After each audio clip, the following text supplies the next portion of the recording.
Livro do profeta Joel, capítulo de número 1, versículo de número 10. Fala para o seu irmão: Deus tem uma palavra para você. E essa palavra é profética.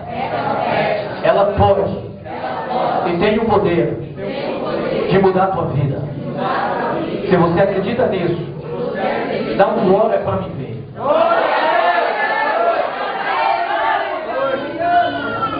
Livro do profeta Joel, capítulo de número 1, versículo de número 10. Está escrito assim: o campo está assolado e a terra triste, porque o trigo está destruído, o mosto se secou e o óleo falta. Amém? Pode sentar, dando glória a Deus. Bate uma palma mais gostosa, mais gloriosa, mais maravilhosa, para o Senhor ouvir. Aleluia. O culto hoje não será monótono. Fala para o seu irmão de novo, mas fala uma voz de crente, com uma autoridade. Fala para o seu irmão mesmo. Não seja caladinho, não rompe a bênção dele. Vira para o seu irmão mais bonito que estiver aí do lado. Pega o dedinho assim e fala assim: irmão. Vira, irmão. Se tiver três, você vai virando assim, mas não rompe a bênção. Fala: irmão, você está na igreja. Não no teatro. No teatro, fica calado. Na igreja, nós adoramos e damos glória a Deus. Aleluia. Glória a Deus. Aleluia. Irmãos, o Evangelho de Jesus Cristo é um Evangelho de poder. Eu trago nessa noite uma palavra profética do coração de Deus para essa igreja. Nos últimos dias do ano que se passou, sentado nesse púlpito, o Senhor colocou 3 palavras no meu coração. E das 3, 2 já se foram, se faz passado. Esta é a mais nova, esta é a primeira de um novo tempo. Se você olhar os últimos tempos, os últimos dias da humanidade, se você prestar atenção no mundo em que vivemos, na situação em que então estamos vivendo, se você olhar no contexto geral, numa amplitude maior, você vai ver que parece que tudo isso está muito bom. Nos últimos anos houve um maior crescimento tecnológico. O homem passou a criar para si mesmo tantas coisas, tantos objetos. Nunca houve um crescimento tão grande no setor da ciência. E o homem passou a criar cada vez mais e mais objetos para o bem do homem. Mas se você for ver, nenhum deles conseguiu aplacar o vazio do coração da humanidade. Nós hoje temos condição e acesso ao mais diverso tipo de computador, aos mais modernos tipos de celulares. E eu me lembro quando eu era criança, quando eu tinha entre 12 e 13 anos, se falava naquela época, quando nós assistíamos filmes de ficção científica, que chegaria um tempo em que nós teríamos telefones que poderíamos carregar e que telefone poderia ser como água e luz. Ninguém acreditava, porque era inconcebível imaginar isso. Mal se passou 20 anos e está tudo aí. Eu assistia a um seriado na época e eu era fanático em assistir Star Trek, Jornada nas Estrelas. Você pode rir se quiser, mas no final dessa mensagem você vai entender.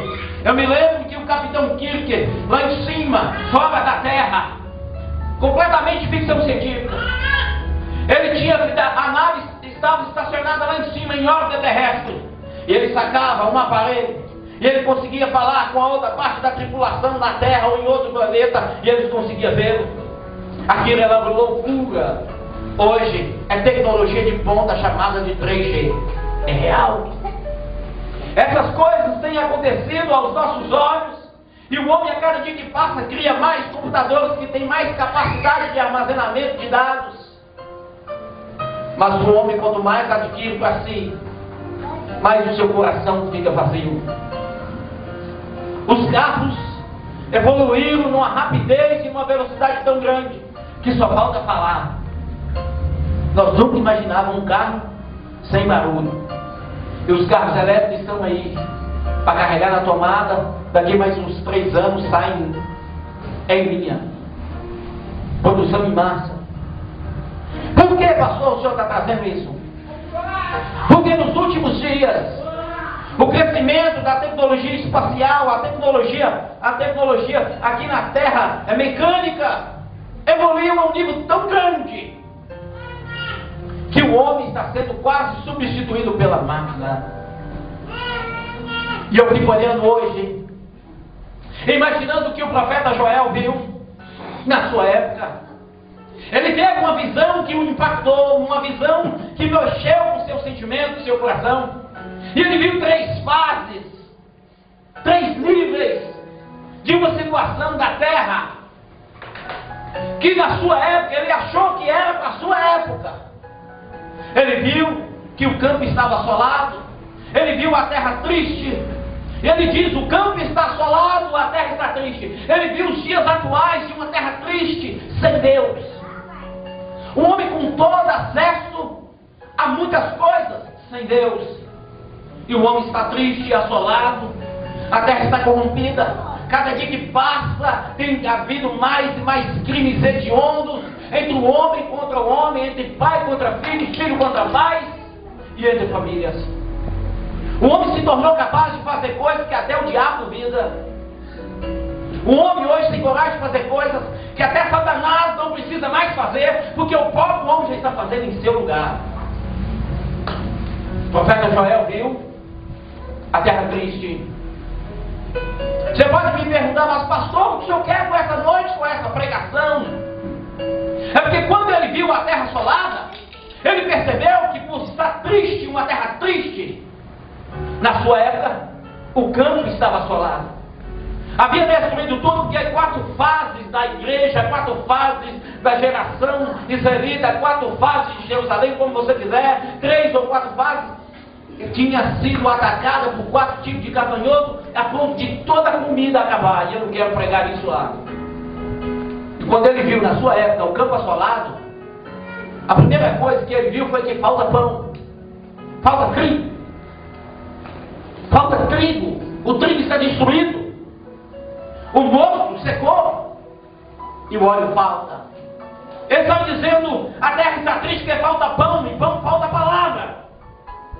Falta moço, falta alegria, e falta óleo, falta azeite na botija, falta unção do Espírito, falta orar em língua estranha, orar no Espírito, adorar no Espírito, louvar no Espírito, falta obedecer a palavra de Deus pelo Espírito, porque na carne não dá. E quando ele vê isso, eu creio que ele vê o meu tempo, seu tempo, nossa geração.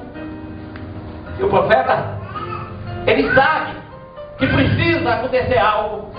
Lá no capítulo de número 2, versículo 28, Deus o chama e lhe dá uma palavra profética de um grande avivamento, que Deus restauraria a sua palavra. Espera aí.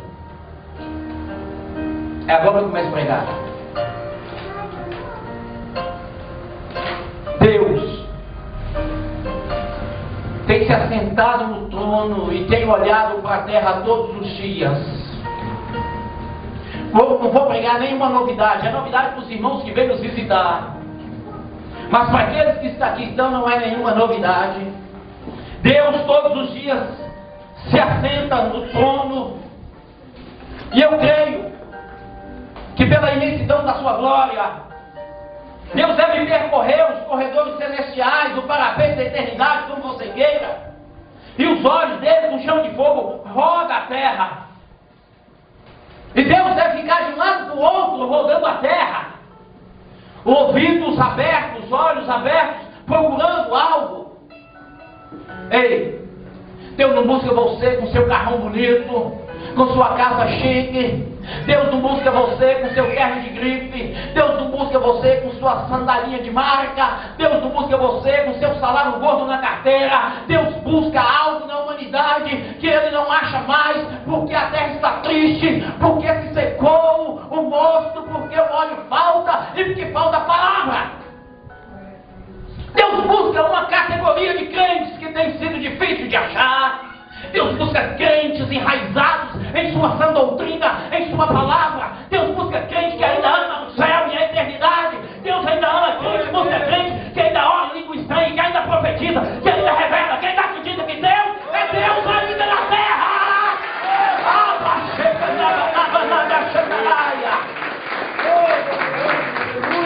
Deus ainda busca. Tem sido difícil de achar. Nossa. Por quê, pastor, que tem difícil de achar? Porque quando ele percorre, a Bíblia diz que ele busca uma categoria pequena, fácil, difícil. Uma categoria de achar, ele busca só uma pequena minoria chamada de verdadeiros. Não é qualquer um, é verdadeiros. Quem são eles? Aqueles que ainda rastejam de joelho no chão. Aqueles que rastejam ainda de boca no pó. Aqueles que adoram quando não tem motivo para adorar. Aqueles que ainda vão para a igreja sem condição. Aqueles que ainda ofertam e dizima, ainda passando o vale da sombra da morte na vida financeira. Aqueles que ainda sobem no monte, mesmo sem condição de ir, mas ainda sabem que o meu Redentor vive e por fim voltará outra vez para me buscar. Ele busca verdadeiros adoradores que ainda o adoram em espírito e verdade, mesmo sem condição nenhuma. Mas os olhos de Deus na terra vê que a terra está triste, assolada, porque falta pão. Vou te falar uma coisa, escandalize comigo não. Esses quase 10 anos de crente, pregador do Evangelho de Cristo, sou um bebê, mas eu já vi tanta coisa que até escandaliza. Mudou tudo. Quebraram os paradigmas, mudou os marcos, mudou a história. Romperam as barreiras. As coisas não são mais o que são. Não é mais o que era. O Evangelho de hoje não é o Evangelho de 30 anos atrás. Quebraram os marcos, romperam os marcos. O que era pecado um tempo atrás não é mais pecado hoje. O que era falha antigamente, hoje não é mais. Hoje se barganha, hoje se mercadeja a palavra. Hoje vende-se palavra. E o pior de tudo é que nos últimos tempos, nós estamos vendo que a apostasia chegou dentro da igreja, dentro do Evangelho, porque falta palavra. Se você quer honrar Jesus Cristo como crente, e eu chamo a atenção dos pregadores dessa igreja, se você quer um dia que Deus te exalte, que Deus te honre, se você um dia quer ser reprovado pela maioria, mas ser aprovado por Deus, nunca barganhe a palavra, nunca venda a palavra, nunca mercadeje a palavra, porque tem sido difícil. A palavra saiu de dentro da igreja porque romperam os paradigmas, arrancaram os marcos do lugar. Aquilo que era para ser forte, poderoso dentro da igreja, acabou. E quando tira a palavra, quando a palavra sai, a doença entra. Quando a palavra sai, o Espírito Santo sai. Quando a palavra sai, a unção sai. E o homem tem aproveitado, tem tentado de tudo, colocando dentro da igreja, para substituir a palavra. Tem lugares que a gente fica até com medo de ir. Porque, como eu disse, não é mais, não tem cara de igreja, estilo de igreja, parece igreja, mas quando você entra dentro, parece um palco de show. As luzes no altar, os leões e os pisca-pisca no altar, a fumacinha que sobe, o gelo seco, parecendo um show de rock. A igreja não é palco de show. A igreja não é show. A igreja é o hospital de Deus na terra para sarar crente doente. A igreja é lugar de converter. A igreja é lugar de ouvir verdade e se arrepender. O crente não é mais um cifrão, como meramente um entregador de dízimo e oferta na igreja, não. O crente é um ser vivente, através do sopro de Deus. O crente é vivo, ele precisa de cura na alma, ele precisa de verdade para sair do pecado, ele precisa de ouvir a verdade de Deus para ser livre. E vender a palavra. arrancaram a palavra de dentro da igreja com uma força tão grande. Deixa eu te contar uma experiência, isso aqui não é blá blá blá não, eu vivi isso em alguns lugares. Já fui em alguns lugares da vontade de pegar o microfone, levantar, cumprimentar a igreja por respeito a ela, entregar o microfone para o pastor da obra e ir embora.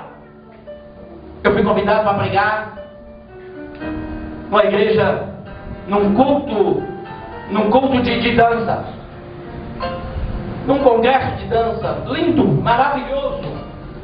Não estamos aqui questionando nada.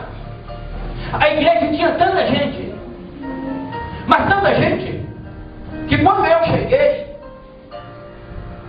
não cabia. Tinha gente por todos os lados. Quase 250 pessoas naquela pequena igreja. Nós chegamos, e quando fomos entrar, nos embolamos. E a igreja estava uma muvuca. Tudo muito bonito. Tudo em nome do Senhor. Tudo em nome do Deus de Israel, daquele que fez o céu e a terra. Louvado seja Deus por isso. Mas, à medida que a dança foi se expandindo, e eu fui só olhando, e o tempo foi passando. Quando chegou na hora que me dava a pregar, 90% da igreja foi embora. Sabe o que aconteceu? Rejeitaram uma palavra, quebraram os paradigmas, romperam os marcos, desvalorizaram a palavra, humilharam a palavra, não quiseram a palavra, rejeitaram a palavra. E é por isso que a terra está triste. É por isso que a terra está assolada. Você olha lá fora, a depressão tem sucumbido muitos homens lá fora, mas também tem entrado dentro da igreja. Porque a igreja está doente, porque falta quem pregue a verdade. Mas nessa noite eu quero te dar uma palavra. Deus está atento a tudo na terra. Deus está vendo tudo e ouvindo tudo na terra. Isso não ficará assim. Isso não continuará assim. Eu não creio que Deus fará um avivamento na terra sem antes renovar a sua palavra, sem antes trazer para a sua igreja uma palavra. Fui pregar em uma outra igreja, num outro congresso. Estava marcado para o culto começar às 7h30. Cheguei às 7h40. Gosto de ver a igreja como é, me ajoelhar e orar e ver o que Deus tem para aquele lugar. E começou o culto. Não estou te pondo defeito, estou te mostrando dentro da Bíblia que arrancou a palavra dentro da igreja. Mas o dia que eu prego não arranca não, eu prego uma hora.